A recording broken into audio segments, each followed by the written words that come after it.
All right. We are live on Spaces again. Hopefully this all works out well. Had a few technical issues at the beginning there. There's George. How you doing, buddy? Let's invite to speak. Invite to co-host.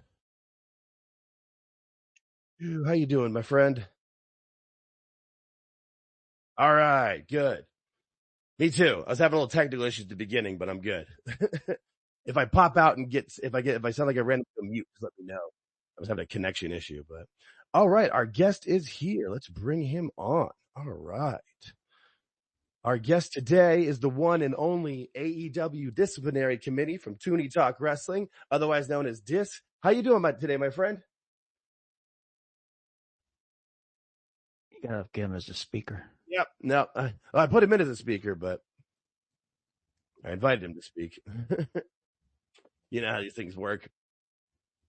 Takes a second for everybody, but we're good. We got plenty of time. Let people come in first. Yup.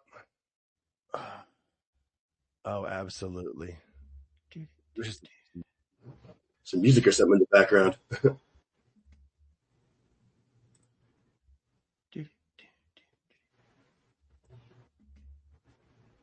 All right. Yeah, my mic. You went into an echo chamber. Well, my mic has like a weird, it says it like disconnects, but it's connected fine, but I can hear it when it pops. So it was just being weird, you know, technology. Dis, how are you, Dis? I'm doing all right. Is this working? I can hear you, buddy. Yeah, I hear you. We're good. Okay, good. I was talking to nobody there a minute ago. Happens to the best of us, right. my friend. I'm a little hoarse after last night. Did some yelling when Truth came out. My kid went nuts, so it was a cool moment. But yeah, I'm doing all right. So sure. Hey, Dis, before we jump into yesterday, speaking of your child, I wanted to ask you, do you have a little side project going with him? Yeah, over on YouTube. Yeah, if you go to YouTube, you can search Maxed Out Media. It's spelled MAXXD Out Media. Nice. And it's a summer project we do. He wants to learn about video editing, and I have a fascination with lost media, so we kind of shoved them together, and he's helping me do that stuff. So we should be picking up some videos here in the next few weeks, now that he's out of school. So yeah, check that out. Give us a sub over there. That'd be super. I appreciate it. That's awesome. Yeah, I normally would ask that at the end, but I know we only have a short time with you, so I wanted to get it out of the way in the beginning. And we've got a lot to cover. I do have to bust out here. Yeah, I do have to bust out here at 8 or 9 your time, I suppose, because, got to take kids home, but yes. Yeah. Understood. So getting into yesterday, Dis. Right? take your bows if you wish. Yeah, this time is yours, buddy. First place I get to do it, except, I did a little bit on X last night, but yeah, man, okay, so I'll take you through the whole, we for Tooney Talk, we have 2 different group chats. We have the one that is where you put all the actual news and stuff, and the other one's where we just fart around and make fun of people and stuff, And, in the news one, Beard posted the thing about Truth, and his initial thing was like, oh, it's hilarious. It's instead of an April Fool's joke, he's doing a June Fool's joke. It's funny. And, Marv came up and he's like, no, this is real, man. And we started looking around, but I was like, no, this is not real. There's no way this is actually happening. You can't release our truth like that. I don't care, even if the only thing that came through my head that maybe it was a possibility was that it could have been another Cody Rock situation from last year where it was a mandate by TKO. They sent something down to Triple H and was like, here, we need to cut costs do whatever you can. I don't care who it is. The guys that have been here forever, get rid of them. We need to cut costs. And Triple H is like, all right, watch what happens, and he did the R-Truth thing. Yeah. Just like with Cody when he said, when they wanted the Rock thing, he's like, all right, watch what happens. And you saw what happened. So that's the only thing that could happen, because there's no way that's such bad optics. And WWE is, if anything, they have fantastic optics. They are never going to have them. So Yeah, I was thinking that there was a possibility that maybe like his talent contract was running out and they were going to renew it at a different deal or maybe move him to a Legends deal and they used this to their advantage. There's no way that they just did it and then had the fans lash out and bring them back either. Like there's absolutely no way. And I'm glad you said that about Cody and Rock last year, because I feel like that's exactly what Triple H did. He was like, okay, this is what you want. Here, let's see what happens. And I feel like him and Cody, whether they said it or not, they kind of had that like nod at each other of like, it's all going to be fine. We know the crowd, as where Ari Emanuel and Rock think they know the crowd, but you know, it's bull. Oh yeah. Clearly, if you watch that documentary, Yep. it's the funniest thing on earth because the Rock is in there just like, oh, well, yeah, this was the plan the whole time. This was the Rock's idea. And it's just I can picture Triple H just doing that, that gif where he's smiling and nodding like that. Like, yeah, you keep talking, man. Right. You keep talking. Go ahead. Whatever you need to believe there, Rocky. Sure. Yeah. Just get on your private jet. It's fine, buddy. Okay. Like he'll appease him, but yeah, he's not worried. He knows what's going on. And that smirk that he gave at the press conference last night was fantastic. Did you enjoy it? Yeah. Good. Yeah, it's all part of it. If people are using R-Truth saying it's not a work as proof that it's not a work. It's like, it's a wrestler that he's not working you and you're like, oh, okay, I buy it. I believe that. It's like, come on, dude, really? Like, especially if he's Ron Killings now, because if he's Ron Killings, then his whole gimmick is going against the man and doing that. That's all he did in TNA when he was Ron Killings. So the whole idea that he's like, no, this wasn't a work, and his son putting out the no cap thing on all that. It's like, this is what R-Truth was. He was against the man. He released a diss track on Vince McMahon. Oh yeah. Back in like 2007 or 2006. Yeah. So that's like his whole thing. So obviously Truth I'm assuming this new character is not going to come out and be like, happy-go-lucky Mr. Company man. He has to do the little thing that he did. But, come on, guys. Are you really going to get worked by a wrestler? It's like, how can you, I go by the Jerry Lawler school of work, which is I'll believe someone's dead when I see him in a casket, Right. So I'm harder to work, but wrestlers are always going to work. Hulk Hogan isn't lying. Hulk Hogan is not lying, people. Hulk Hogan is working. That's all his entire life is working. No, there's a fine line there, but no, it's like Scott Hall said. Yeah. Everybody's working some angle somewhere. Man, may not be 100% work all the time, but there's something working pretty much everywhere, especially in this business.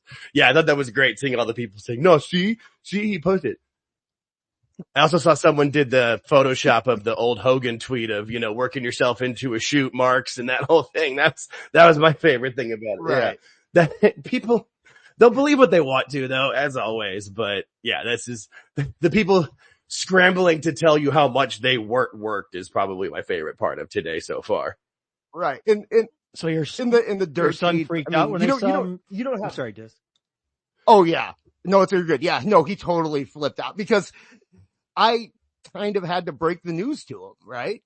Like on Tuesday, because I'm doing the show downstairs, he can overhear it. And normally with this kind of stuff, I don't like to clue him in, but he's going to hear me talk about Truth being released.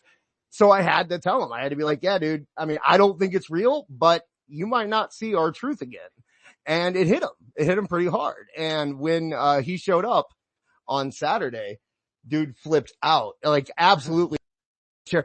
This was the biggest thing. This is his biggest reaction he's had since Cody beat Roman last year. That's awesome. Was seeing Truth come out.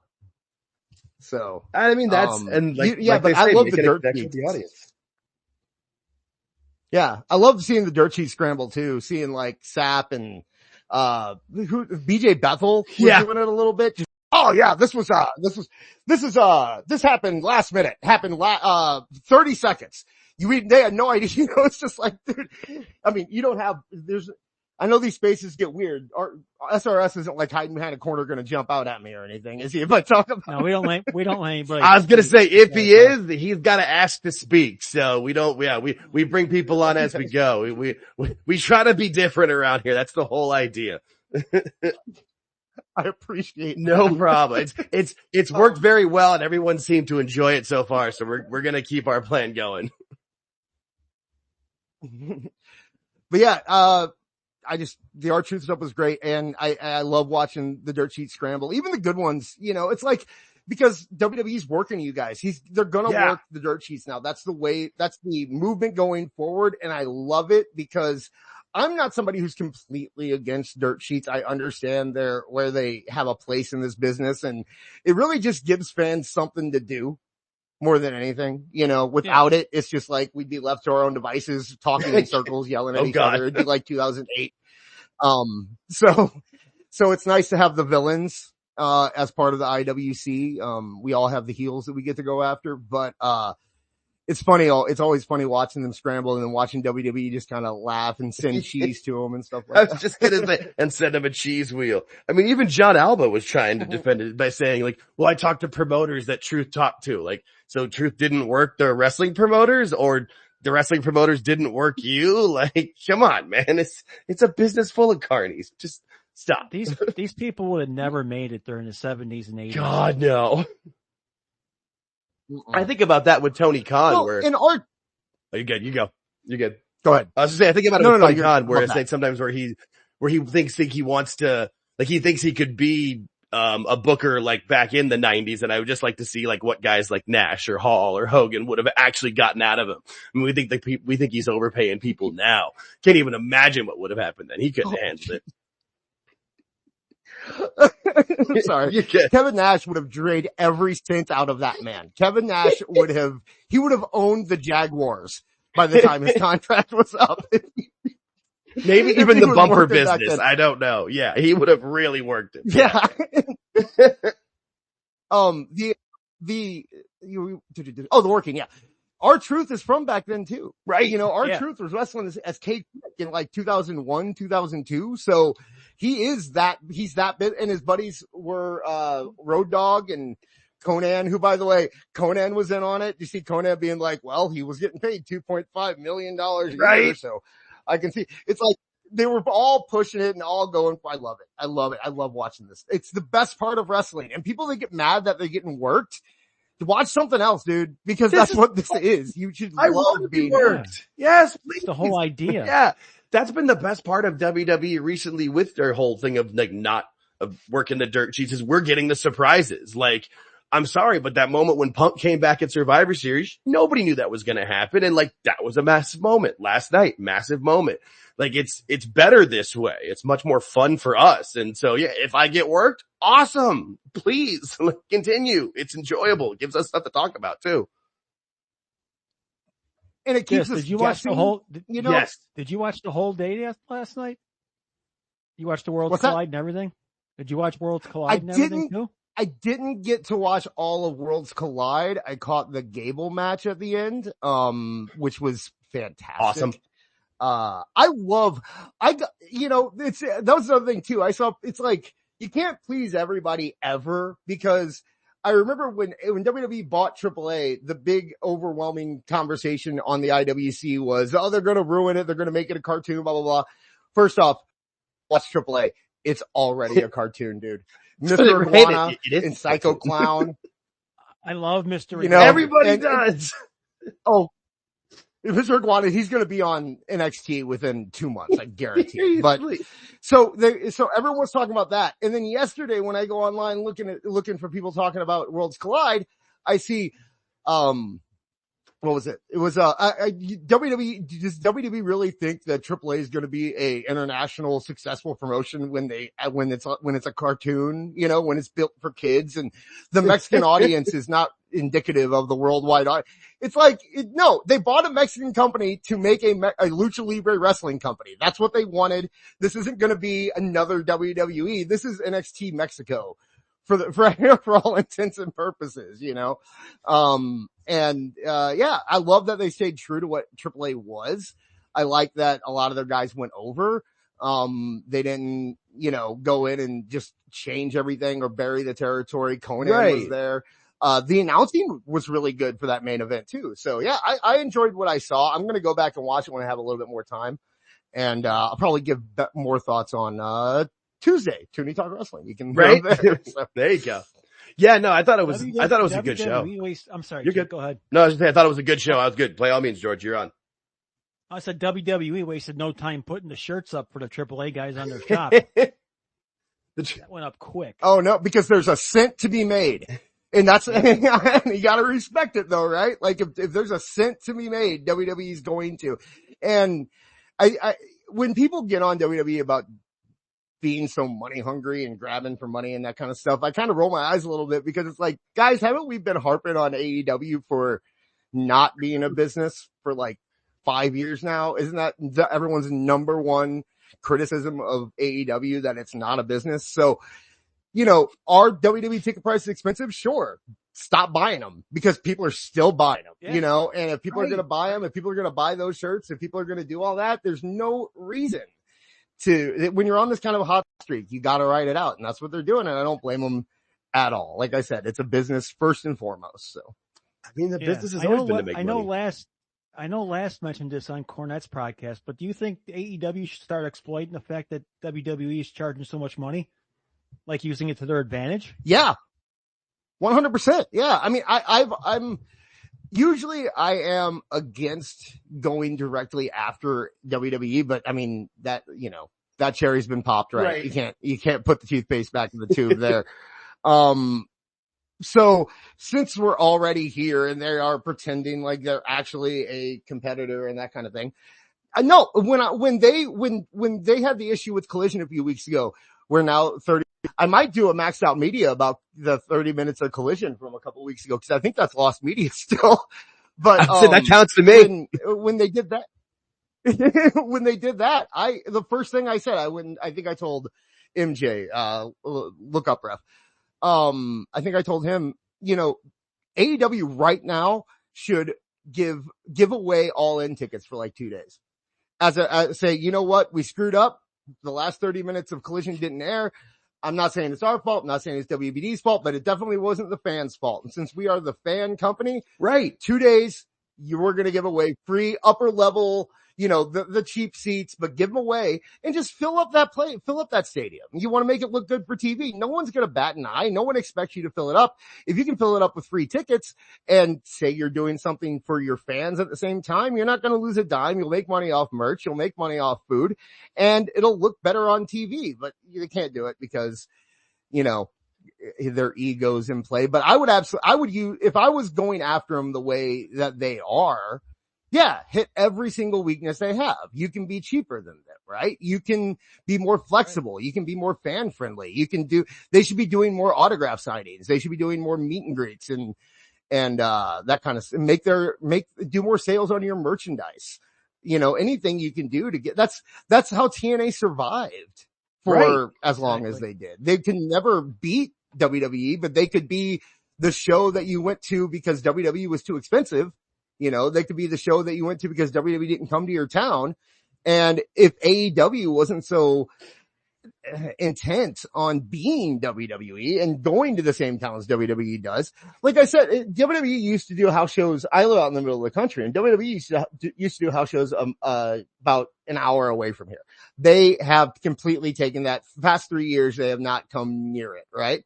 That's a perfect opportunity for AEW to jump in and take that spot. The fact that WWE isn't doing house shows, that gives you a whole bunch of new territories that you can go to that WWE is not going to be hitting up because they're too busy going to France and Saudi Arabia to hit up, Rochester or Punkentown, Iowa or wherever, right.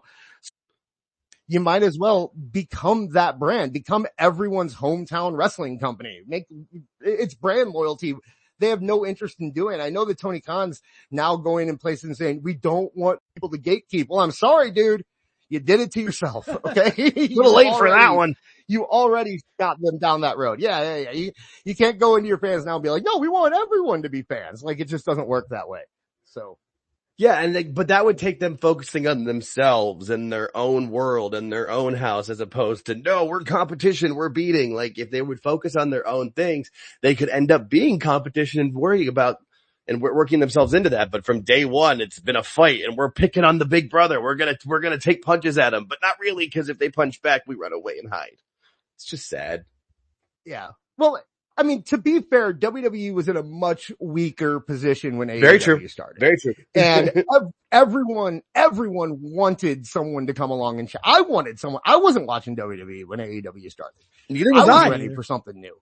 Yeah, I was brought back into it because of them. I 100% was. Me too. Same exact story. I started watching again when AEW came around, and I thought it was okay. It was better than what WWE was putting out, man, because WWE had just been so repetitive and so bland and so Vince. That's the best way to describe it. And you're willing to look over AEW had issues, but you were like, you're willing to work through that. You're like, they'll get better. But they didn't. That was the problem. They didn't. They got worse. And they started the Punk, and then Punk came in and you're like, wait a second. Okay, Punk chose him, so we got something here. And then, but the problem is at the same time Punk was coming in, WWE was getting good again. Right. So it divided my attention. And then by the time Brawl Out happened, I was ready to abandon AEW at that point because WWE was on such a hot streak. And in my opinion, they still are. I know people are kind of getting down on them recently, but I still think they're pushing out. I think a lot of that's the WrestleMania hangover though. I think people are like, oh, it's not as good now. I'm like, it's never as good right after Mania. Like, it's still pretty good. There's a lot of fun stuff going on. And I think last night proved that to a lot of points, at least for me. But yeah, I'm 100% with you on that one. Yeah. It depends on what you're going for, right? Like, I was telling Marv because he was talking about how he felt it. And I'm like, but here's the thing. There's a lot of stuff on these shows that just, if I'm reading the show, I'm going to go, okay, I can skip that match. I can skip that match. I can skip that match. But then I can't skip matches because I'm sitting there watching with 11-year-old the whole time, right? And he wants to watch every second. Then you sit down and actually watch the stuff you were thinking you were going to skip. And you're like, you know what? This Kairi Sane Raquel Rodriguez match is actually pretty good. And Naomi winning the Money in the Bank. That's pretty awesome. Like what you're getting during this time is you're getting emphasis put on people. You would have never seen a Raquel Kairi Sane match in February. You know, you would have never seen Naomi win a big in December or in January around Royal Rumble time. This is when they're actually like trying these new people out. Lyra it's been a complete 180 with me on Lyra since WrestleMania. She has shown me so much with her feud with Becky. I thought nothing of her when she won that IC title. And she's actually made me care about her character. Little things like that. That's the reason that I actually like this time of year, because you get introduced to these new characters and new people, or you see people who you've seen but didn't really connect with, and it changes. So I enjoy it. Yeah, they're just getting pumped up for SummerSlam now. Now's the time they start introducing people, like you said, and getting everything wound up and getting everything towards SummerSlam. Excuse me, I'm losing my voice. Yeah, I mean, they've got a big summer too with Evolution 2, and then Night of Champions 2 coming up. So there's a lot coming on that they've got going, that they've really set themselves up well with building up those backstories. I've still enjoyed it. I mean, SmackDown can sometimes be a little bit tough with it being 3 hours, but I'm on the West Coast, so what I usually do. Yeah, I'm on the West Coast, so what I usually do is I start it like a half hour, 45 minutes late, and kind of catch up through the commercials, and I watch like the last hour live. It works out for me there, but I could see if I lived on the East Coast, like starting it at 8 o'clock would be a little rough, I could say. I admit that. It's always that 2 hour and 30 minute mark where you're like, oh, wow, this show's about wrapping up. And then you look and you're like, oh, there's a half hour left, huh? Okay.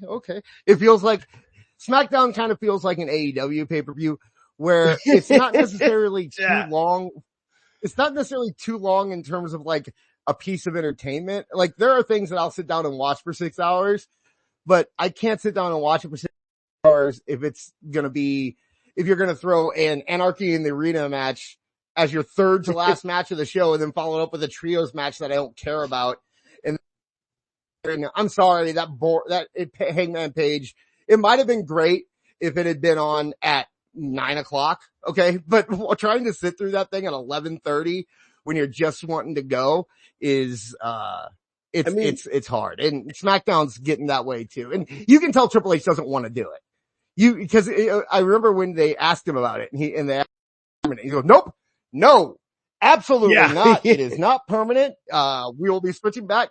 And then of course money happened and he had to make it right. Yeah. It's not his call on that. Well, he even said it. I know it was, his interview with the SI guy, Jimmy Traina, that right before the Raw Netflix debut. And he said, man, 2.5 hours is the sweet spot. And that stood out to me because I was like, haven't really watched a 2.5 hour wrestling show. And what are we, like 6 months into Raw being basically 2.5 hours every week? I'm like, yeah, he's right. That really is that perfect mix of time where you're still excited about the main event. You're not trying to dragging. And that's funny what you say about, Double or Nothing, because it was almost 9 o'clock local time because it was here in Arizona where I am. It was out in Glendale, which is like a half hour from me. That's why I didn't even try to go, but you could see people leaving then. And like, it wasn't even 9 o'clock local time. People are like tapping out because the show was too long. George and I have talked about it when we review the AEW shows. It's like every match goes about 5 to 10 minutes too long. And when you got 10 matches ahead of it, you're like, okay, uncle, I tap out. I have to go home. I got shit to do. I got a life. Especially on a Sunday night. I got to work the next day. Christ's sake. I think my favorite piece of audio we've ever put out on Tooney Talk back and coverage, because we watched that whole freaking thing. And then we watched the post show. And, if you go back and watch that, we do a thing where if we get $1,000 in donations, we'll watch the media scrum. And the media scrum is that makes sense. Terrible. That makes, I'm like, okay, that's torture to watch that. Okay. $1,000, that makes sense. But, we make it pretty regularly. But the thing is that they're paying us because once we hit that number, it's like, all right. And we all like grab a drink and we sit back and it's like, we're going to be here for a while. And things get weird after we hit $1,000. Right. I don't think I mentioned wrestling 3 times from that point forward. And we still did like 4 hours of show after that. Right. Cause it's not like those scrums what are you going to talk about? Yeah. It's not like those are like the WWE scrums, which are still kind of boring, but at least they've got a plan to it. Like, hey, we're going to shoot to the desk inside the arena. We're going to talk to the desk outside. We're going to do out interviews with people in the back and then go to the press conference. Like the AEW one is just straight up torture. Like that's how I can see why, like, all right, hey, we're all going to crack open a can and smoke them if you got them, if it's legal where you live. Tony, hi Tony, this is, Bob from WrestleCrap.com. Oh, not WrestleCrap, that's a good site. WrestleBalls.com. Question. You're awesome. WrestleTwats. Question. I love you and you're awesome. How did you get to be so awesome? And how is AEW awesome? And then Tony goes, that's a really good question. Let me, I'm surprised. He's making all the faces during it like, yes, I am awesome. Mm-hmm. Yeah. How does it feel to put on such a great 5.5 hour show? Oh, fuck you. And then I forget who it was, but somebody recently posted like, that there's no, they weren't fed the questions. I forget which dirt sheet moron did, but good Lord. No, there's no scripted questions for those. Just don't lie. I know. I believe, you know what, dude? I believe it. And you know why I believe it? Cause I don't think any of those people would dare ask. Right. They've vetted who they brought in. Like, yeah. They know. Yeah. They none of them would dare because they get paid to fly there. They get hotel rooms. They get free tickets. They get the interviews with the wrestlers. Spots in the arena. Right. They're not gonna mess up that meal ticket. So, although we did get one tough question when he asked about Scorpio Sky. And of course he's like, it's a great question. And get him out of here right now. That kind of. Right. All of a sudden, there's just a quick flash, and 3 guys in suits are there, and he's gone. This kind of an obvious question. How did you get the name AEW Disciplinary Committee? How'd that work out? Dude, pure luck. It was the night of, I called it the All Incident. Or no, it was not All Incident. It was the week after the All Incident when they said that they made the AEW Disciplinary Committee. Yeah. I made a post and it was like, it was, I bet this is what it sounds like. And I said, we here at the AEW Disciplinary Committee do this, blah, blah, blah, blah. And it was, no, this post doesn't sound good. And then I was looking at Beard and I'm like, Beard is an AEW fan. That's his entire account. I'm just going to make my entire account the AEW disciplinary committee, and that's going to be my whole thing. Unfortunately the material runs out pretty fast with that gimmick, but like most AEW stories and gimmicks, it makes sense. Yeah. Right. But it stuck, and I was willing to change it before I got on the show and they started calling me Dis, and now it's like, I'm just Dis more than anything. It kind of sticks with you. Yeah, no, I fell into my name cause it's a play on my last name and the band AltJake, and then Phil brought me on his show, and that was the username I had on my YouTube at the time, and it was just kind of like, oh, well, shit, I guess I'm AltJake now. Cool. It's like, whatever, works for me. It's better than mine. Yeah, screen names suck, right? I had my old screen name from back when I was like 18 was Green Noodles, and I thought it was so cool because I combined Green Day and Offspring, because the bassist from Offspring was Noodles. So I'm like, oh, I'm so awesome. Look, now I'm 42, and when I have to, if I have to dig out that old email and give it to anybody, I just feel like a child when I do that, So I have, but you don't want to use your real name either. So, anyway. Yeah, no, I get you. Hey, we're the same age. I turned 43 on the 19th, so we're right there with you, bud. I've got some email just in screen names of like, oh, what the hell was I thinking? Oh, I wasn't. That's what it was. So that's right. I was 17 years old. Right. Yeah, 17's a long time ago for me. Sorry. So what'd you think all in all about the Money in the Bank yesterday, from like beginning to end, minus the Ron Killings thing? Because we've already discussed that part. There's a lot of stuff people are kind of not talking about, right? Because Ron Killings just kind of burst on the scene. Right. But can we talk about Logan Paul for a second? Please. Because I think something that people don't realize, if you watch that sequence where the only thing people are saying is like, oh, did you see that botch? And if you watch that sequence, I don't think that was a botch when he was doing the slingshot lariat thing and he slipped up a little bit, because if you look at the way Jay was moving, Jay was ready on that super kick. So in the story that was being told at the time, that John Cena was frustrated with Logan Paul because of his inexperience and the fact that he wants to be so flashy and the fact that he can't just get the job done, right? That's the story they were telling. So the idea that he made a mistake totally fits into that story. If it didn't, they did it wonderfully. They made it work out and made it flow perfectly. But if they did, that's why someone like Logan Paul, and I know people hate him, but that's why he's valuable, because he's willing. Wrestlers do not like to do that kind of stuff.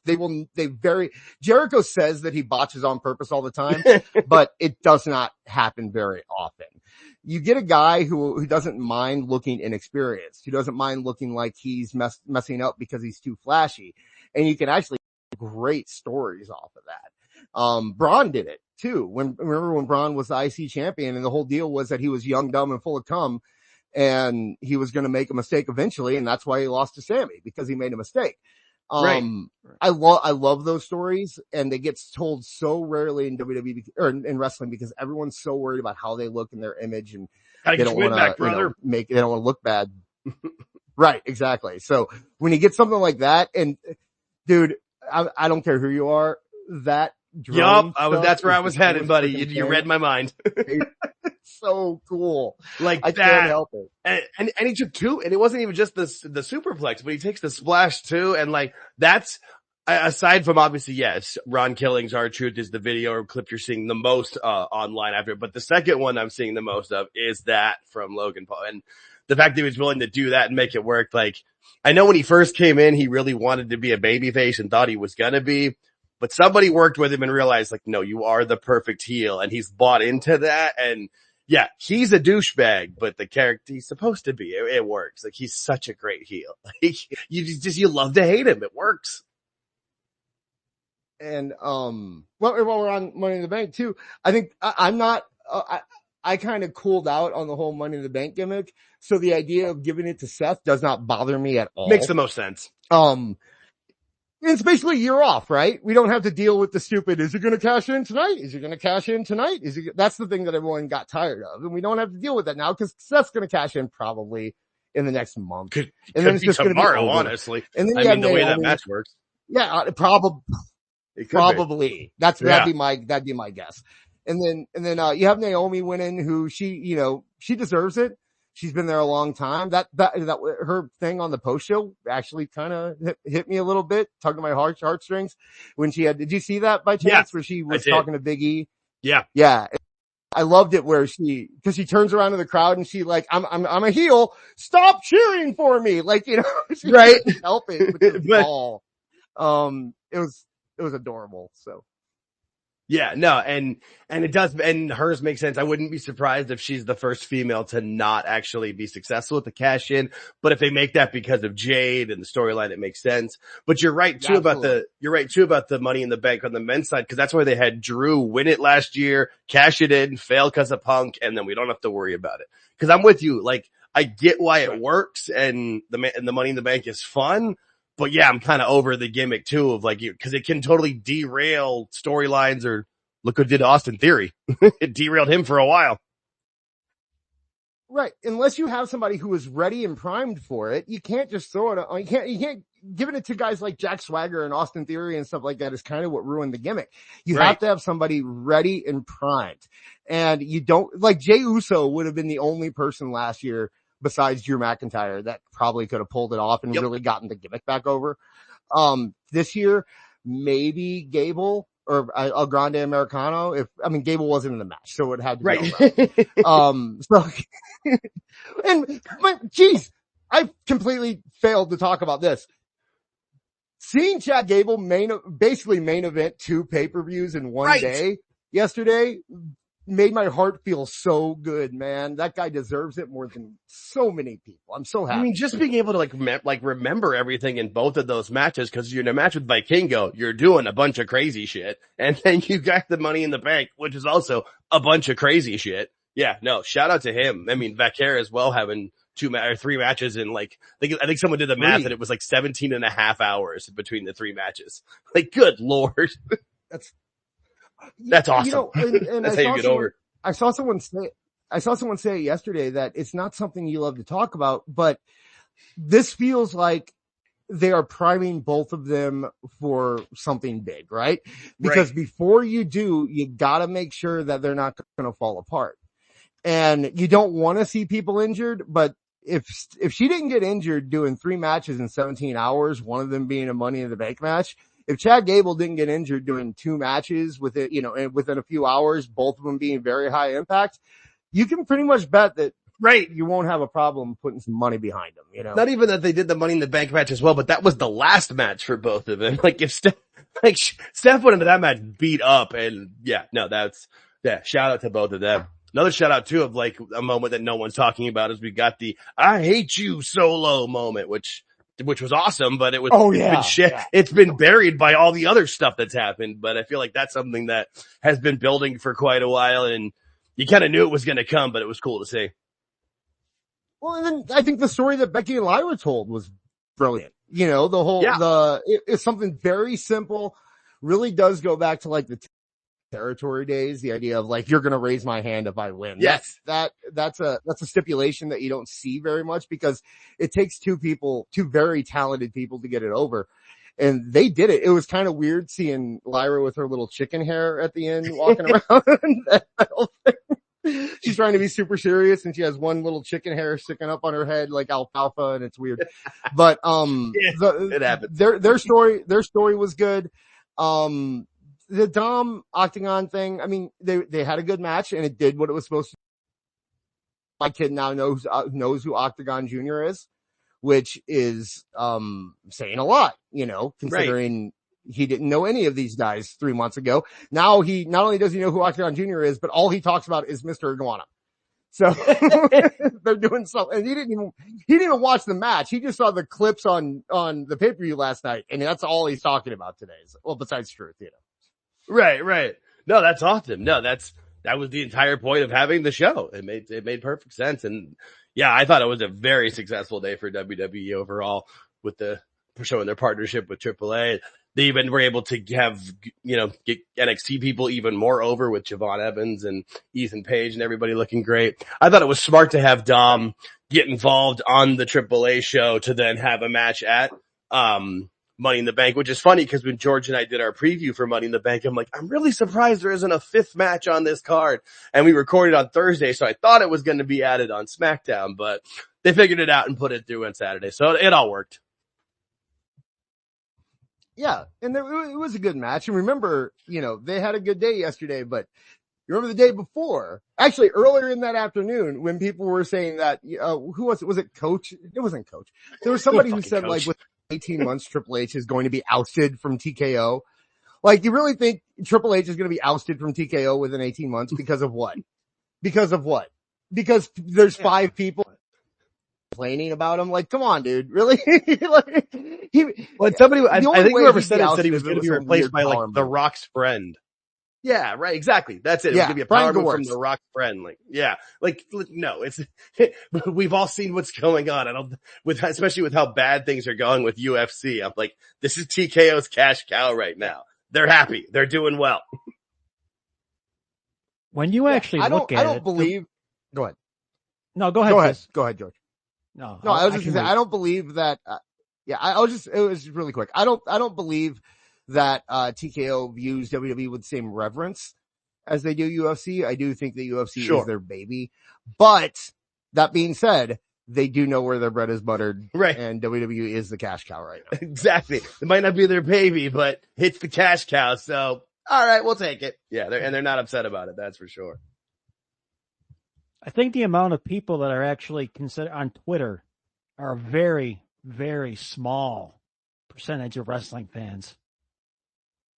Like, there's 100%. not a lot compared Absolutely. to the actual people. Yeah. Well, you look at our show, and I mean, I'm just using that as an example because it's the one that I see constantly. I can't believe how many people show up in the chat or show up in Discord that have never even been on X or involved in the IWC.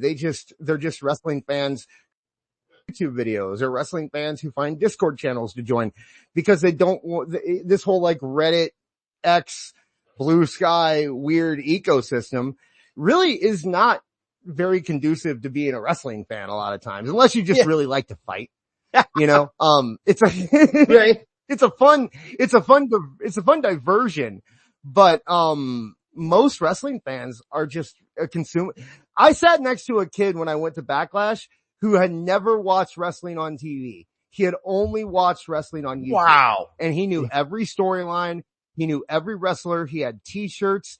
He had signs. He was fully invested, and he had never watched it on Peacock or USA or any of that. It was only YouTube. And that's why the ratings discourse always kind of bothers me because people are like, oh, well, they're not getting what they got back in the 90s or back in the, of course not. People aren't consuming it the same way. It's not the same. They've got 100 million YouTube subscribers. As far as I know, they're in the top, like, it's either they're like 10th, 11th, or 12th in all of YouTube for subscribers. They're fine. It's okay. That's why they have all these other YouTube channels. It's not, people consume it through clips now that people don't, I mean, kids today don't watch regular TV shows most of the time. Like the fact that your son wants to watch every match and watch the actual shows is kind of awesome because you don't see that a lot with most maybe people of our generation don't anymore. It's the only thing that he will sit through that's that long. Like he there will you not go. sit through anything else. And I really think that I really think that's the only reason he does it is because he's in a household with a dad who grew up that way. But if he was in a house with somebody who wasn't a wrestling fan already, he'd be just consuming clips and doing it like all the other kids are doing it. Or the video game. Oh, so many people are fans of just the video game. You know, it's crazy. Yeah. No, that's absolutely true. And I mean, I can remember, that happened back when I was playing No Mercy with my friends. Like we would get people to, me and one of my good friends who I'm still friends with today. And side note, he's one of those people who has no idea like what's going on Twitter and the discourse and all that. Like, so we're going to try to go to Raw tomorrow and like, I'll talk to him about some stuff, but I know he's got no idea what's going on in the IWC. But he and I used to like play No Mercy with friends, and we'd have people that would play with us and they'd be like, oh, who is this? What's going on? And we try to tell the storylines, and we made them wrestling fans. One of them is a wrestling friend who I'm still friends with today that goes to shows all the time with me. He went with me to SmackDown when Tiffany cashed in at the beginning or in the first SmackDown of the year. We were at that show live. It's awesome. Yeah. Right? It's fun. Yeah. It works. Yeah.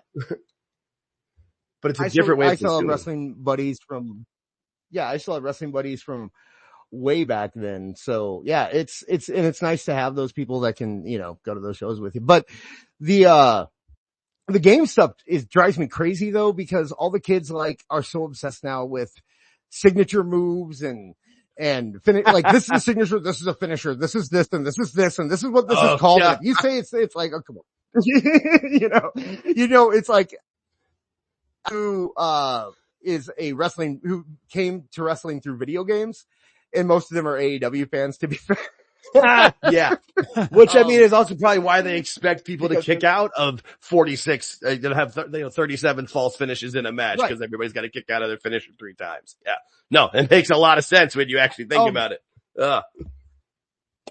But when we talk about how the IWC, it's not a big percentage of fans, what's funny though is that it does, I haven't noticed by going to WWE shows that a lot of the IWC bleeds into the WWE shows, but I went to a TNA show a couple months ago. My entire section, when Cody Deaner was doing the gimmick where he was like, he has to leave TNA, and everybody in my section was like, send his ass to AEW. That's, Yeah, wow. That's the place you go to die. And it's like, these guys are not like, I had a sign that had my screen name on it because I was promoting the show. Right. And none of them had ever heard of any of us. They weren't IWC guys. They were just wrestling fans, but they were still doing the AEW thing. And that's when man, you got to do something. AEW's got to do something. They got to change something, but they just won't. Yeah, but they just won't. Yeah. I assume for Tooney Talk, you have to watch Dynamite every week. So do you see anything on Dynamite that's got your interest that you think can go somewhere? I mean, it's not all the thing about wrestling, is for me is that I can enjoy bad wrestling, right? I liked WCW till its dying day. I was a diehard NWA TNA fan during the weekly wrestling, when they were doing I like bad wrestling if it's fun or if it's different, if it's at least entertaining. But AEW is just not that's really the core problem. It's not so much the guys, it's the fact that it's just kind of boring. And I don't mean that it's like long matches, and it's just nothing happens. And what does happen there's no connection to anything else on the show. It just seems like a string of I'm watching Wrestling Robot Chicken, where it's just like a stream of random events that happen on TV between this time and this time, and none of them are connected in any way. And enjoy. That's a and it's great just, analogy. I thought about Robot Chicken forever. If there's anything in AEW that I could point at, I like the Outrunners. I think they have a lot of talent in terms of getting over and making characters for themselves. I think that, I like some of the matches. I'm not a Will Ospreay hater. I think he's a douche, but I think Logan Paul's a douche too. It doesn't mean that I can't recognize that he's a good performer. And I like Kenny Omega, even though he does weird things like dresses up like Chun-Li or whatever and makes little videos for no reason. I like his matches. I cannot stand, the Hurt Business or the Hurt Syndicate or whatever they're called. Yeah. I think their stuff is really good. And you can tell Tony has nothing to do with that. Right. Cause they're taking their time with it. Their whole, yeah. Right. Yeah. I have to imagine their situation is MVP goes up to Tony and says, all right, this is what we're going to do. And then turns around and walks back into the locker room. And then Tony goes, okay. And then he slowly walks away. I don't think Tony ever talks to those guys. Did you see when they had their scrum and they were on it?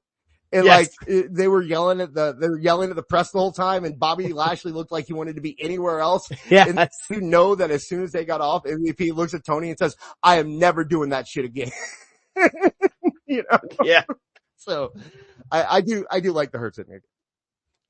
Yeah, and you can see with that story, like they're taking their time with it. My biggest problem with AEW when I watch it is I'm like, they're running out stories that they run them out in 3 weeks that should have taken 3, 6, 12 months. Like that's why I know a lot of people are into the Tony Storm gimmick, but I'm like, for me, it was like they ran it all out in like 6 weeks, what should have taken a year, maybe 2. Even their comeback with the amnesia thing, like they just rush everything and it drives me insane. They rush it. They rush the stories and they don't know how to kill the characters, right? Like Tony Storm, that character is done. Right. That character is ancient. It's dead and buried, man. And they keep resurrecting that corpse and putting it back on TV and making her eat steak or having her like Weekend at Tony's, man. Like or they doing just whatever keep the hell rolling she out does. there. Yeah. That and there's a few gimmicks in AEW that are just deader. Orange Cassidy, deader than dead. Say what you want about Jericho, but at least he switched things up, I guess. You know, Right. because these guys, the elite is so old and played, and now we're gonna. By the way, I'm telling you, man, by the end of this year, that company they're either gonna be gone or they're gonna be every champion by the end of this year. Literally double or nothing. They're everything or nothing. Yeah. Exactly. Yeah. Because I hope it's nothing. You know, there's that rumor going. There's the rumor that they're willing paycheck left on their contract to start a new company. And usually I don't pay a lot of credence to those rumors, but that actually sounds realistic to me that the Bucks are like, we can do this better.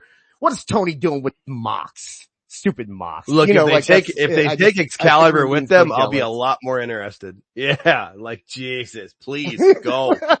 Go. I would be a lot more interested because there's times I try to watch AEW every week. I don't watch Collision, I admit that, but I try to watch Dynamite. And there's usually something in the first half hour that either Excalibur does or one of them that I'm just like, I can't. It's just so annoying. So please take all your little friends and go do the Cucamonga Wrestling Federation and we'll all try to enjoy actual wrestling. I'm into that. Every week on Dynamite, no matter how good the matches are and no matter how good the flow feels, something's going to happen that is going to be the worst thing you've ever seen. And you're not going to be able to look past that one thing that you saw. And it's going to be stuck in your head and it's all you can think. The last time I was on PWT, it was because I was having an aneurysm. After watching Dynamite, I had to scream because it was so stupid. It's just stupid. No, you can't do it. No, and that started from their first episode. Cause wasn't it the first episode where they had the Dark Order come out and like the bad punches that didn't hit anybody? That was like the first so like literally you're right. Cause there was good stuff on that show, but there was also the worst thing you've ever seen. Put that on AEW Tombstone. There was some decent shit, but there was also the worst shit you've ever seen. Like that's them. To a fucking T. Dead on, my friend. Jesus. Nailed it. Well, on that note, I do have to go take some kids home. I was just thinking, I'm like, man, that's a great way for him to just out of the park, walk off Homer. Peace, everybody. Like, that was perfect. You nailed it. Like, you hit it out of the park, my friend. Like, just applause. I love it. I appreciate it. Oh, and shout out to This, I appreciate you coming on, buddy. Please, do your plugs. Thanks. Do you care if I do a little plug in here? Okay. By all means. TooneyDisc.lol. TooneyDisc.lol is our Discord. We hang out, for SmackDown and Raw every week. That's for Tooney Talk Wrestling. Nice. So if you want to go there, you can join our Discord. And also, as you probably know, Tooney Talk Wrestling, Tuesdays, 8 p.m. Eastern, YouTube @Toon Wrestling. But I also want to say, if you are not unable to catch the show on Tuesdays, or you're just not I'm going to sit back and watch a live stream guy, we are now on all audio podcast formats. So Spotify, Apple, anywhere that you get your audio podcasts, you can go. And I'd appreciate it if people would at least like drop a like or download us or subscribe because, it helps in the numbers. We were number 26 in Japan last week, by the way. So we're big in Japan. So that's part of the Wrestling Soup Network. But yeah, if you could go and do that, that would really help me out. And thank you guys for having me on. I like what you're doing. You ready for a compliment? This is the best space I've ever been a part of. Your guys' show here. So that's the goal, my friend. Thank you. We appreciate that. And that's the whole reason we do this is to try to get subscribers to our YouTube channel. YouTube.com/AltJake takes on. We're trying to grow as well. We're trying to be something different and create a more enjoyable world with it. So glad you had fun with it. Thank you, buddy. Thank you, my friend. I'm actually texting your link to somebody right now who asked where they can hear my shit. Love it. Yeah, I will tonight. So that's awesome. Yeah, I will get this posted. So. I'm a one-man operation with the tech side, but I make sure to get these posted pretty quickly because we've got a lot of people tuning in live, but I'm all for keeping it going. Thanks so much for joining us, my friend. This was awesome. We had a great time. Thanks. I'll check you guys later. Peace. Thank you, sir. Peace. Oh man, that was a lot of fun. Yeah, it was fun. I knew we were going to be in for a good time, but that was a lot of fun. Oh, and thank you for Keith Sims. He put in our chat that, WWE's number 11 in all of YouTube for subscribers. They're the only sports channel inside the top 90. So yeah, I knew they were doing well. So top 11. That's pretty good. So I'm down to hang out for a little bit longer if anybody else wants to. I don't know what everybody else is doing, but if anybody else wants to come in and we had some people request to speak during the show, but we knew we only had Disc for a little bit of time with the sun, so we wanted to get all that in. But if anybody else wants to speak, ask some questions, I'm happy to bring people in like we usually do. We try to bring people in one at a time. Raise your hand. We'll talk. I can, while we're doing this. Yeah, what's up, buddy? Requesting next week, Dose will be here. Yeah, we got Evil Dose next week. The week after that will be MJ. Yeah. And then the week after that will be Open Season. Yeah, that'll be one of our open shows. We just kind of let people come in. All right, here we go. We got some people that want to come in and speak. Oh, what's up, D? I'll hit D in. We'll start with Denisha. How you doing, Denisha?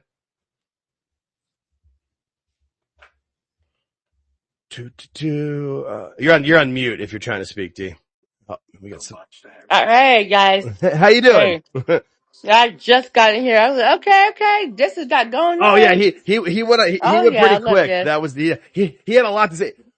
We got lucky with the timing where we were the first people to have him on after the whole Ron Simmons situation. That was good. No. Max is got my bad, Ron Kelly. Sorry. I got a lot going on. I'm trying to let people in here, George. My bad. Yeah, so I'm gonna have to go back and listen. That's all right. I will. I love the Tooney Talk Wrestling. Yeah. We've had 3 of them on so far and all have been very successful shows. So that's great. You need Marvin. That's the next top man you need. Hey, George is the booker. I just run I run the plays. Yeah. I let George do the booking. So George, get on it. Book it. George is a nonstop machine with those. You guys don't realize, like, he's the one handling all of our booking, all of our guests, and we've got some other ones coming in for recorded shows too. And I try to run the technical side with getting the videos posted, getting the stuff out. I'm glad Dis said something about the podcast feed because that's literally the other thing I'm working on behind the scenes is to get us on RSS. Yeah, we're trying. Looks like somebody, looks like we have a new person joining. It looks like Michael Pritchett. What's up, Mike? How you doing, buddy? You want to speak? By all means, come on in, buddy. You're on mute if you're trying to speak, my friend. No. Yeah, well, Jake. There we go. George, it's Mike Sauce. I was wondering if that was you.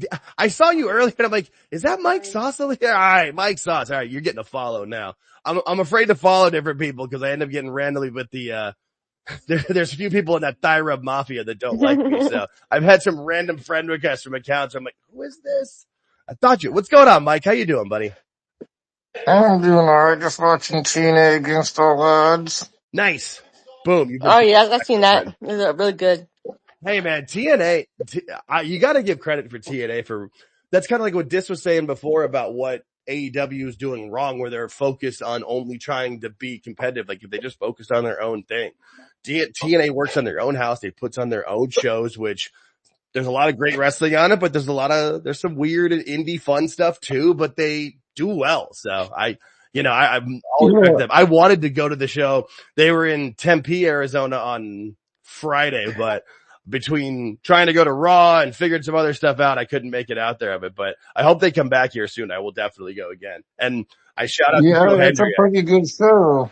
I like it so far. Nice. Good. Hey man, I haven't seen that show yet. I've seen some highlights of it. I haven't seen the show yet, but I've got, access to TNA Plus. So I will try to watch it as soon as I can, but what I will do is I will post literally once we're done with this, I'm going to post the part with Dis right away to the YouTube page and then I'll post the other videos as well. Cause try to get as many people to subscribe to us and watch there as possible. But Mike, what's your favorite thing to watch now? What's your favorite gig? What do you like the best? TNA is pretty good. I mean, besides WWE, TNA. And why? It's its own thing, you know. It's right.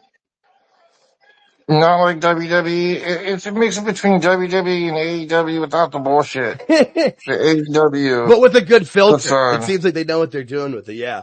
and not every time I tune into TNA, but a lot of times when I tune into TNA, I see the old, sign guy that used to be at the WWE shows, Rick, with what does he wear, like the blue work shirt and the red and the backwards hat. So it's good to see him back on some sort of wrestling television. For me too, like I'm really enjoying the TNA the TNA NXT partnership. That seems to be a lot of fun with that's people been over. really good. Yeah. And you get to see guys like for me, it was like, it's one of those things that it made me feel really good to watch Mike Santana have that moment on WWE television. Cause you could tell he really wanted to, it was something that he was really happy about and excited to do. So that was cool. I was really, really happy. They even had the "We Want Truth" chant on here. I feel like that's one of those things too where I feel like that also kind of proves what Dis was saying earlier, that Triple H knew what he was doing. Like whatever happened with Truth, whether it was a complete work or a partial work or whatever, Triple H knew, like, let the fans be a part of it. Just like with Cody, when there was the "We Want Cody" signs at the first Raw after Rock came out on SmackDown and said he was going to take Cody's position. So I feel like that was one of those things where it makes a lot of sense. It makes a lot of sense, at least to me. Does anybody else want to speak? Is there anybody else wants to come in? I see we got some people we've got a few people in the house. If anybody else wants to come in and speak, we were happy to chat about whatever. Oh, since nobody's talking right now. What's up? Yeah, by all means, George. I'll speak on something real quick. So Jake knows that I was not at all planning on watching the AAA show yesterday. That's true. It wasn't a thing. When we reviewed it, I kind of didn't know what was going on, so I was like, no way. Ended up, I watched the show beginning to end. I enjoyed it. I know it's not, the second coming of Christ or anything, but I enjoyed it. It did what it had to do. I am now interested in seeing it again, which is the whole idea behind the thing, I'm assuming. Probably, huh? Seem to be. And like, I dug the characters. I know Mr. Iguana. I'm all about it. I was just going to say, it might not have been the second coming of Christ, but it was the first coming of Mr. Iguana, and that seemed to be well. I can't believe that I actually sat and watched the whole thing, because I was not planning on doing that at all. And I enjoyed it. Good times. That's the thing. I feel like they plotted it out well, and they paced it well, where it wasn't just, I mean, yeah, when you do watch some of the Lucha Libre shows or some of the shows where it's just a bunch of run-ins and a bunch of crazy stuff, like they had the 6-man matches where they could have the crazy and insane matches with a lot of crazy spots, but they also were able to mix it in, and it worked well, and they had the right audience for it too. That crowd knew what they were getting in for, and there was a portion of the crowd that definitely were AAA fans that either were from Mexico or have Mexican heritage, and they knew what was going on, and that was awesome. But then you could see the WWE fans who maybe weren't, or the NXT fans getting more into it. Overall, I don't see any way they don't think it was just a wild success for what that show was, especially with the views. I mean, no matter what math Dave tries to tell you, there was, from what I saw, at least 400,000 watching in both languages at different times, if not more, from, that's just YouTube alone live, let alone what people watched afterwards, because not everybody could watch it live. The worlds collide on the US market right now on YouTube is at 2.7 million views. Jesus. All right then. 2.7 million views on YouTube in the US market. And that's just, and that's just the US. I ain't looking Spanish. I mean, that's a massive success. And apparently Mr. Iguana's, merch numbers are just through the roof as well. Was Denise Salcedo had a video or posted a picture of what the truck outside the arena, the merch truck, what it had, and all they had left for shirts in size small, cause wrestling fans, most of us can't squeeze into a small. Speaking of somebody who wears XL shirts, I'm fine. But yeah, no, I wear XL. Don't knock yourself, Jake. I wear an XL shirt and I'm 206. Yeah. Okay. Yeah. I weigh 215, it's all right. But I just know that they sold very well. They did very well with everything of it. I'm excited to see what they do next, cause I feel like this was one of those, not so much a pilot, but a proof of concept, and they're set up well. Whether they do, I'm sure they'll do something else on YouTube soon, but this wouldn't surprise. I know people are talking about AAA possibly getting some sort of US TV deal. I mean, I would keep it. What was that? I would keep it where it is, dude. Keep it on YouTube Yeah. once or twice a month. damn it, that's fucking gold. Yeah, I mean, with how many different people they can feature with it, I think a once a month or every 6 week show on YouTube would be smart, especially too if they're doing it, it's more of a partnership with NXT. Show highlights on NXT. You can show highlights on SmackDown because you got 3 hours to fill. So that would work. Yeah. No, now it's just it was so easy to watch. Yeah. I mean, you just turn on your TV and it's right there. Yeah. Like, well, God dang, that's perfect. I mean, YouTube, like no matter what people try to say and compare things of it, like YouTube is the number one streamer on the planet for a reason. Everybody's got it. It's very easy to use. It's very easy to find. Like it wasn't difficult. And for them to lead it right into their Money in the Bank show as well. I mean, it definitely worked in that aspect of it, but on its own, I don't see any reason why they wouldn't continue to do these. Even do them from Mexico. It just makes sense. It's perfect. Yeah.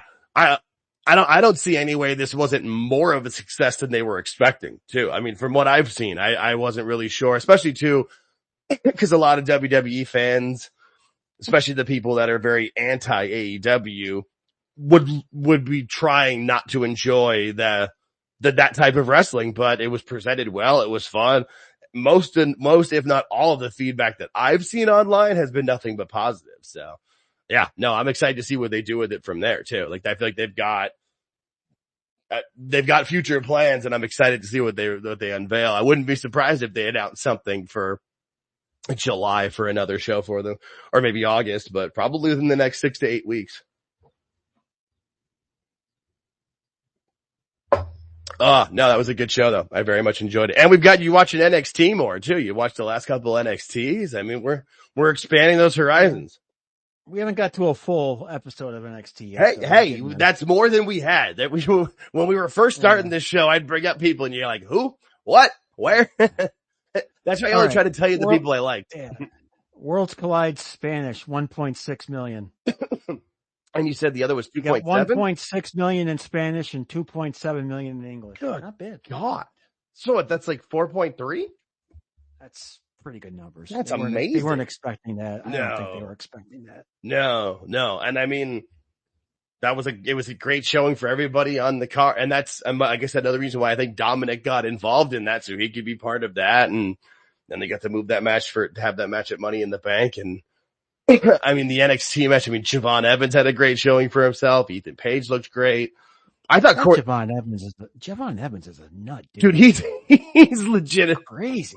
Yeah. No, when I remember when I first saw him and they were like, he's bouncy. I'm like, that's kind of a goofy. And then you see him like, oh no, that kid's like spring loaded. Like there's something with his legs that just, he's awesome. He's great. He's put on some weight. Yes, you can see he's trying. Can't tell he's put on some weight. He's trying. He can, but he's only like 30 more pounds and he's going to be beast. But I mean, we were talking about it earlier too, about people going, like about their size and stuff and how, he's either 19 or 20. Like he's got a lot of growing. He just turned 20. Yeah. All right. So he's growing into himself. Like, I mean, his metabolism's probably out of control. But the fact that I just like to see how comfortable he is on the microphone, how charismatic he is. Like you can see why there's a lot of investment in him. And, if he stays in NXT for, 2 or 3 more years as he gets more size to them so that when he goes to the main roster, he can shine. But you can see why Shawn Michaels is all in on that kid. It's awesome to see. I think that kid's great. And it was even cool to see him out there at the end when everybody was celebrating Vikingo's win. Celebrating. I was surprised. I was really surprised by that because they were all Mexican wrestlers and then there was him. That was nice of them to do that because they had to ask him to do it because he wouldn't go out by himself. Right. I feel like that's also part of just how charismatic he is. I feel like when he's in the back, he's just one of those people that just like everybody likes. He just seems like he's got that vibe to him that just like, yeah, this kid's awesome. Like, I love this guy. Like, it's great. I think it's been fun to watch. You'd have to because, like I said, you're in a foreign dressing room basically. Yeah, they're all Mexican. They're all lucha libre wrestlers. They had to ask him to come out. So, in order for them to ask him to come out, he had to make an impression on those guys. Yeah, no, for sure. I was very impressed with him and just with the whole show in general. I just thought the whole thing and the way it was done was very, very enjoyable. But looks like we have somebody else that wants to speak here. All right, we got a JMG Gillis. I'm not sure who this is. See, I love it. Bringing new people. What's going on, my friend? you have something you want to ask us? Something you want to say?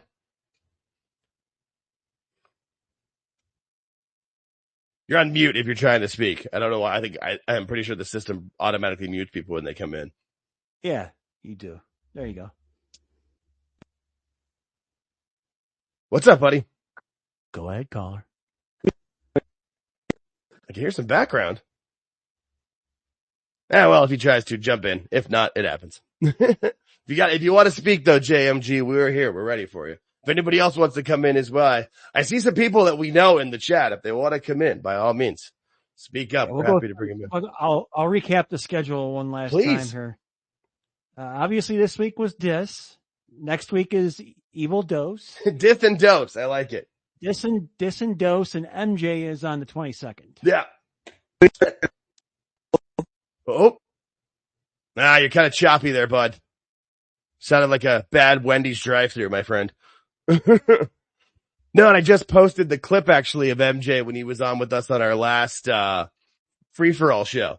When he jumped in towards the end to kind of post that, kind of show like it's more of a preview for for when he comes on in 2 weeks. Oh, we got Rabid Wolverines, LC Killer. What's up, buddy?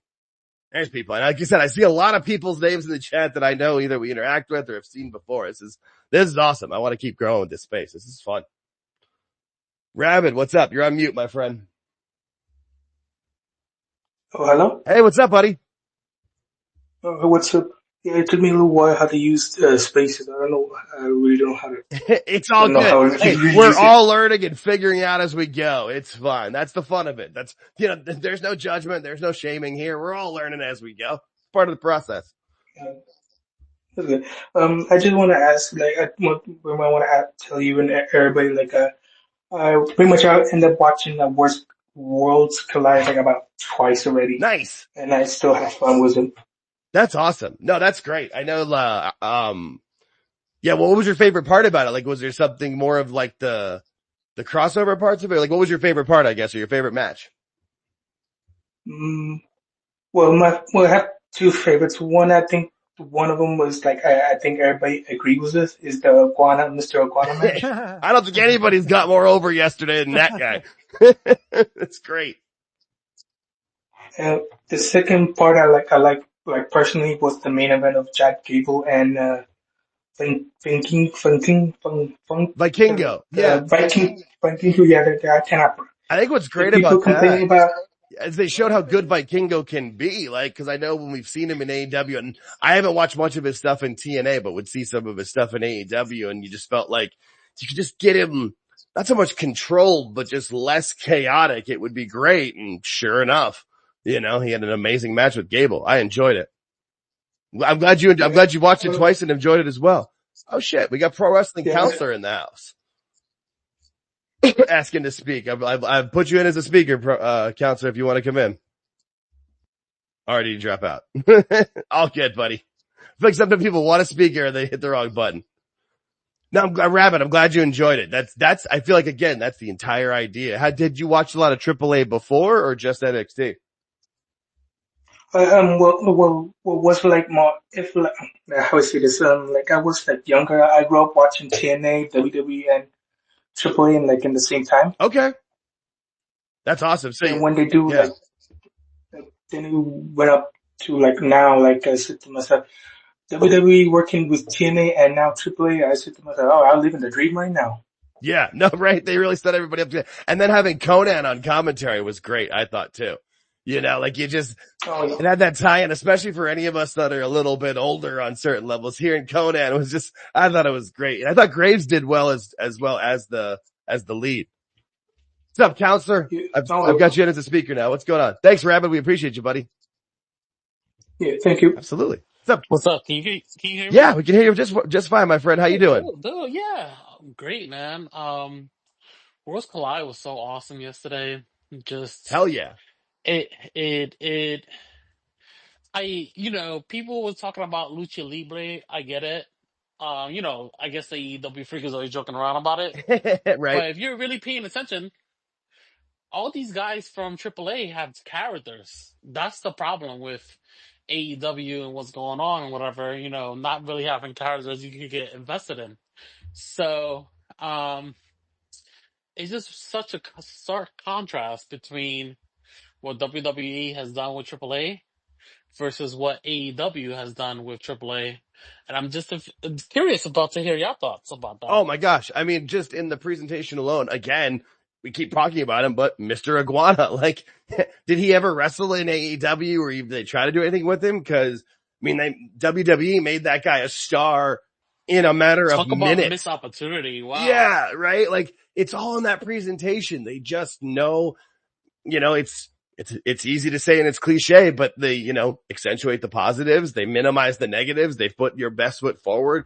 They give you that best chance to shine. And I mean, we've seen it with countless people now coming over from AEW, whether it's Cody, Jade, Punk, Penta, Phoenix. I mean, even Lexus King, and he's still growing, but you're seeing him grow and get better in NXT as opposed to Brian Pillman Jr. was from the day one with the Varsity Blondes. They had that little moment after the dark side of the ring of his dad where, he had that little mini feud with MJF and then didn't do fuck all with him. And now there's actually watching him grow. You can see it's all about that presentation and they do it right.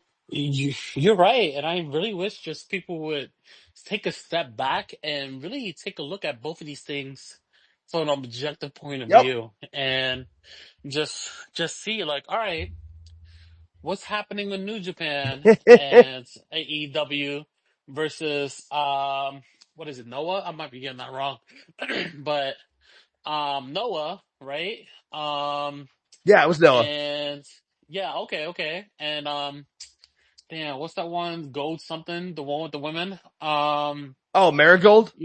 Yeah, Marigold. Yeah. So it's like, are you guys sitting here really thinking about this stuff? Like taking a step back? Like, if you say you really love pro wrestling, that means you love all the aspects of it, not just the moves, not just, Not just the spots.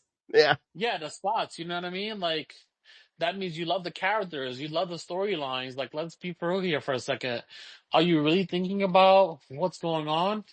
Like, do you really, if you legitimately sit there and think to yourself, oh, I love everything going on with John Moxley now, then you don't love pro wrestling. That's all I gotta say about that part. Yeah. Well, I mean, just even look at, oh, yeah, go by all means. What AAA did yesterday was impressive enough for me because even those the two older women, Dialis and I can't remember the other one. Chick Tormenta, I think her name was. Yeah, Chick Tormenta. Yeah. Those two were really good. Yeah. And they made Vakur and Lola Vice. Askgirl Lola Vice. Really good. I understood you the first time. No, I'm kidding.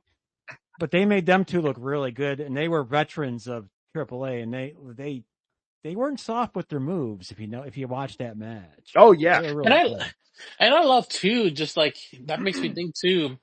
As much as people criticize Conan, I love. Like I guess for me, like I love deadpan comedy. So it's like yeah.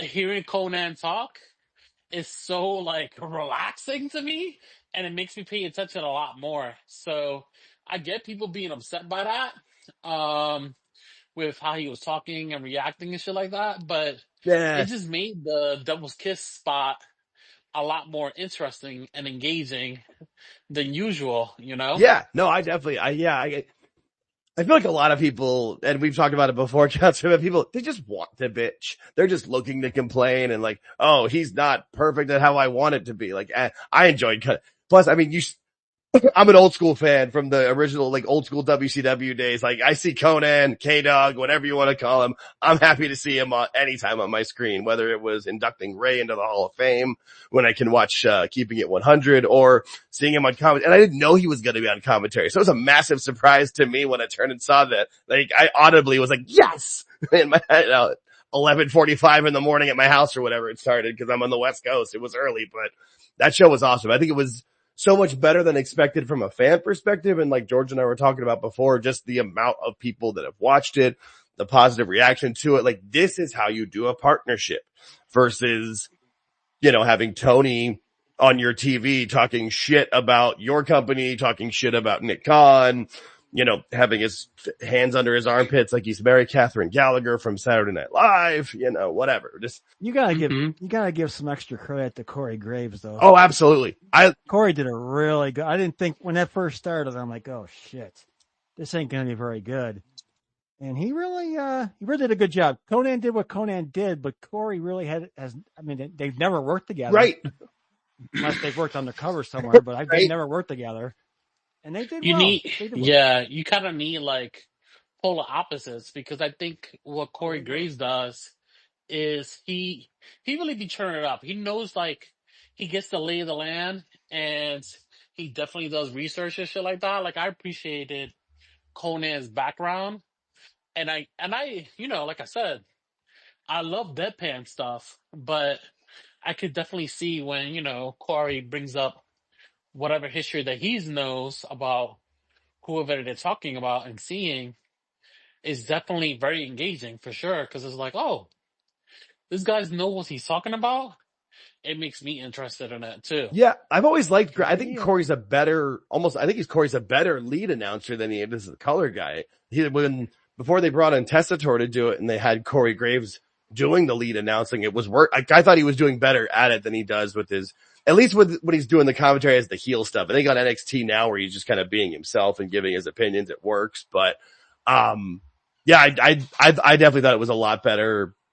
The whole thing was better, I thought, than I expected it to be for the show. And the commentary, I had no idea who was. It was funny. I just assumed, I think it was going to be like Vic Joseph and maybe somebody from AAA. I wasn't really sure, but I thought it was perfect, and it really sold it well to the WWE crowd, because we at least know who Corey is, and most of us, at least, even if people don't know Conan, they know of Conan. I mean, if nothing else, we have that Conan thing from, that's always great too.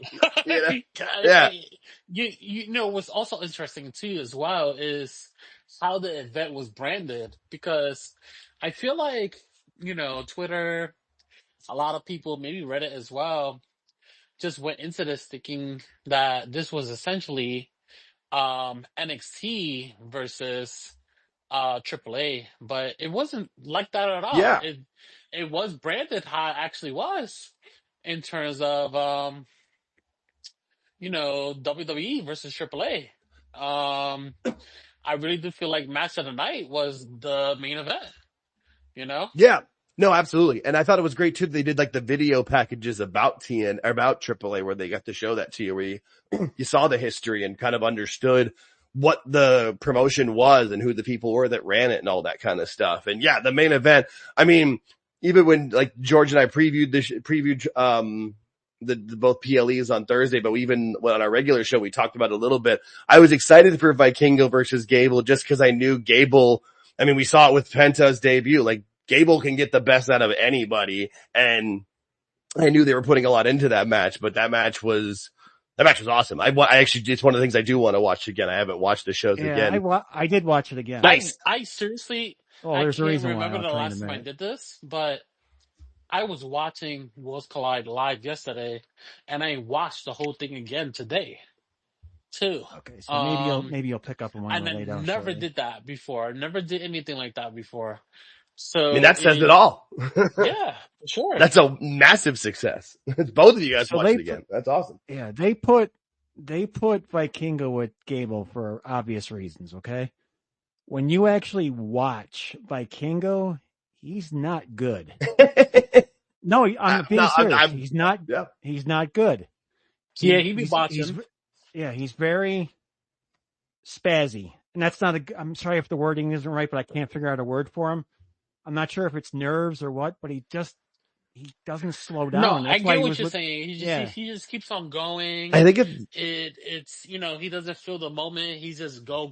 Yeah, and it's a lot of that, like, I'm gonna do a move that's like a difficulty of 8, 9, but my execution's only 6, 7, and he needs to reverse those, because even those moves that he does that to him are like a 6 or a 7 are still going to excite the crowd, especially when you actually land it and hit it right, as opposed to, running over the rope. That jump he did off of the top rope on the Gable's back was sick. Yeah. Oh, Jesus.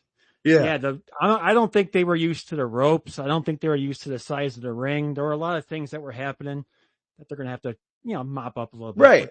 But that's also great now too, where they've got the PC so they can have people come over there and do a little, and it was also a good first like step for WWE and AAA for the AAA talent to be like, okay, so they're not just going to bury us and make us look stupid. They're going to try to make us look our best. And then people are going to see the, merch check that Mr. Iguana's about to receive from the weekend. And people will be like, oh, well, shit. Yeah, I'll go do one of those shows. Yeah. Put me over. Let's go. Oh, the fact they got me talking Right. about it should be one. And that's the thing that, fans need to realize too, is that a company like WWE, a capitalist company, they are going to pay attention to what you consume, what you use your dollars on. So you go to an event, they paying attention to that. Yup. If you buy merch and whatnot, they pay attention to that. Cause I'm pretty sure, I'm sure that, they went into this event, especially the first match, not thinking someone like Mr. Iguana Right. would be over. But because of the age of the internet and their printing and things like that, that's how they were able to put out a shirt so quickly. Because it's like, oh, people are so into this. We got to capitalize on this. Yeah. So, Yeah, that merch was up before the show ended. I checked. They know how to back a winner. They know what they're doing. Yeah. That marketing team and the merchandising team are not stupid. It's not run by the Bucks wives. We'll say that. Okay, so I'm going to bring up a topic that's been sitting in my mind for a while. Please. Everyone's been thinking about it. No one's been talking about it. Everyone's been talking about it. The crowd of Money in the Bank, how the ticket sales were so bad. There was nobody there at the beginning. I don't live in Los Angeles, okay? I live in Arkansas. However, I do understand Los Angeles traffic. Right. I do understand Los it's Angeles. not just that. Hang on. Let me finish. I'll be with you in a minute. When I get rolling, counselor, I get rolling, then I got stopped. I'm good. But all the people we're talking about, they're not there. There's no tickets were sold. I'm going to do it. First of all, LA's got traffic. People like to be fashionably late in Los Angeles. They're never on time for anything. And as you noticed during the show, it was full. So can we stop the stuff with the ticket sales stuff? Yeah, well, and it's not just that. Thank you for letting me finish the council. I appreciate it. No doubt. It's not just that. It's just, there's like ICE like protests and raids and things like that happening too. So it's like, there's major shit happening in LA. Well, that I'm surprised that considering the kind of show that we're watching, that it was still able to go on and still be packed the way that it was. You know what I mean? Yes. Yeah, and I know there's people that bought combo tickets, so they had to finish the one show and work their way over. And yeah, you nailed it too, George. I lived in North Hollywood for like 3.5, 4 years. And yeah, people are late to everything there, whether they want to be or not. I think the fast to be late just kind of happened because of the traffic where, there's different things. And then with the Intuit Dome, with it's the technological arena or whatever. So there's like the LED lights. So there's certain things that the light will shine behind somebody so it can look like an empty seat too. And people were trying to use that for them. But yeah, we saw what it looked like as the show was going on and they reported the numbers afterwards. There was no. See, people that live in a small city like myself figure it's Saturday. There's no traffic on Saturday. This is Los Angeles. There's traffic 24/7 all the time. Dude, when I was living out there, I was like managing bands and like working at a regular day job. And then I was trying to like work in the music industry at night. And yeah, like a show would end at 11:30, 12.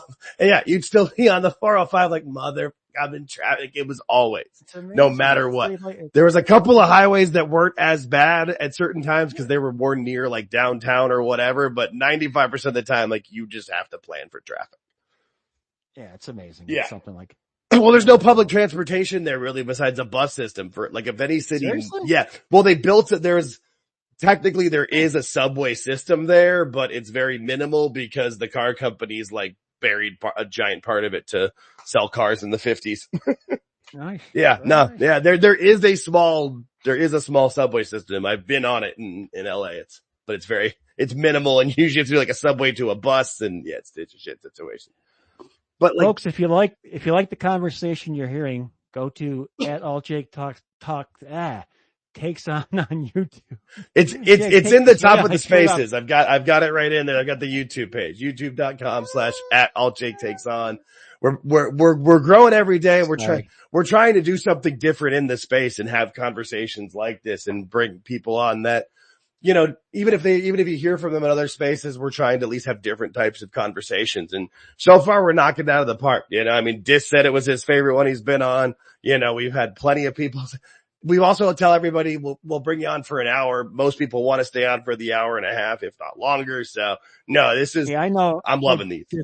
This would have stayed on longer. Oh yeah, no, he had a prime reason to, but honestly, it was a great conversation and he like nailed it with that last line. So I feel like even if he didn't have to leave, like that was his mic drop moment. No, this is why we created this space. So we're trying not to be like, you know, not calling out anybody's names, but I've seen a lot of posts about JD being pissed off and calling people words we're not going to use on this space about being, because they got worked or because he got worked and he's mad about it. Like we're going to look at it from a fun perspective. We're using the alt in my name to be an alternative. We're trying to be fun. We're not, there's no reason for me more bitching and yelling at each other. We get enough of that in the regular world and in this space. So we're trying to have fun. So I'm glad everybody came out. This is a great time tonight. Yeah, if you got anything else, get it out now because we're going to wrap up. Yeah, I just realized it's already past 9:30 Eastern, so I think we're good. But if anybody, we'll wrap it up then. Awesome. Well, shit, that was fun. Thanks everybody for tuning in. Counselor, thanks for coming on. That was a lot of fun. Yeah, thank you. Yeah, we'll have to bring you on for a full episode sometime. For sure, I'm down. Nice. Yeah, what we're doing is next week I got Evil Dose. The week after we got MJ. Yep. 29th is an open date for everyone to come in. And then what I'm going to do is, due to the fact it's summertime, I keep forgetting because I'm down in the south and it's 150 freaking degrees. Yeah, and I'm in Phoenix where it's already the first surface of the sun. I don't go outside, but people obviously in the East Coast go outside because it's summertime. So it's tougher to get guests to commit to a Sunday night. So we'll go 1 or 2 guests a month until September, then we'll pick it back up again. So. Yeah, no, we will continue, but we'll continue to do these spaces as we go. But people, if they have questions, bring them in. We're happy to bring as many people on as we can. So thanks everybody. This was a ton of fun. Hope you have a good one. We'll talk to you next time. Peace.